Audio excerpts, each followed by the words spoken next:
நாளைக்கு சுதந்திரமாக இருக்கிறதுக்காண்டி இன்றைக்கி கொஞ்சம் கட்டுப்பாடோடு இருக்கணும். அதே மாதிரி நாளைக்கு கஷ்டப்படாமல் இருக்கிறதுக்காண்டி இன்றைக்கி நம்ம கண்டிப்பாக கஷ்டப்படணும்.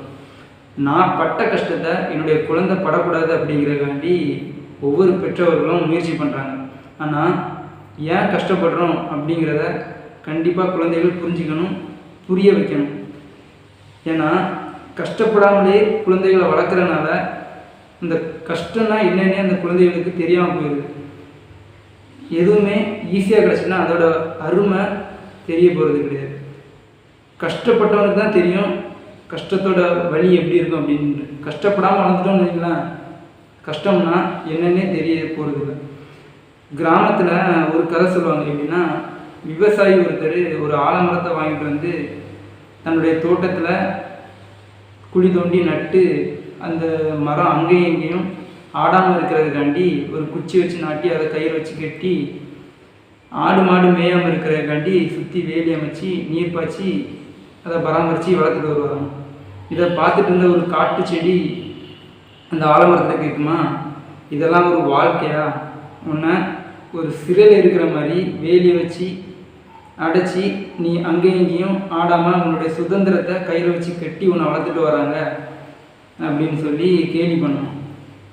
இது கொஞ்ச நாள் போகவே இந்த விவசாயி சுற்றி உள்ள பகுதியில் செடி கொடிகள்லாம் வெட்டி தீக்கீரையாக்கிட்டு வரான்.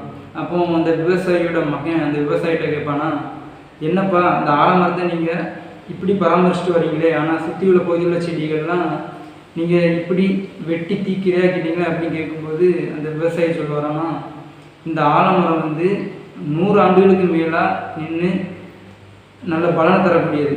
ஆனால் அதோட ஆரம்ப கட்டத்தில் நம்ம அதை கண்டிப்பாக பராமரிக்கணும், அதுக்கு நம்ம இதெல்லாம் பண்ணணும் அப்படின்னு சொல்லிட்டு அந்த விவசாயி சொல்லுவாங்க.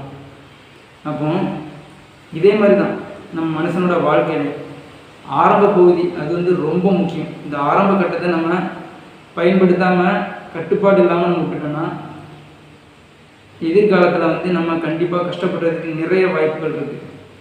எதெல்லாம் நம்ம கஷ்டம் அப்படின்னு நம்ம நினைக்கிறோமோ, எதெல்லாம் நம்ம கட்டுப்பாடு அப்படின்னு நினைக்கிறோமோ, அதெல்லாம் கண்டிப்பாக தேவை ஒரு மனிதனுக்கும்.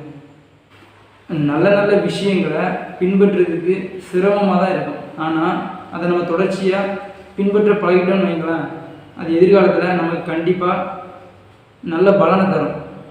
அதனால் ஆரம்ப கட்டம் ரொம்ப முக்கியம். குழந்தைகளுக்கு அது தெரிய வாய்ப்பில்லை, தெரிய வைக்க வேண்டியது ஒவ்வொரு பெற்றோரோட கடமை. சுதந்திரமற்ற கட்டுப்பாடும் கட்டுப்பாடற்ற சுதந்திரமும் என்றைக்குமே ஆபத்து தான். அதனால் சுதந்திரத்தை தப்பாக பயன்படுத்தக்கூடாது, அதுவும் ரொம்ப முக்கியம்.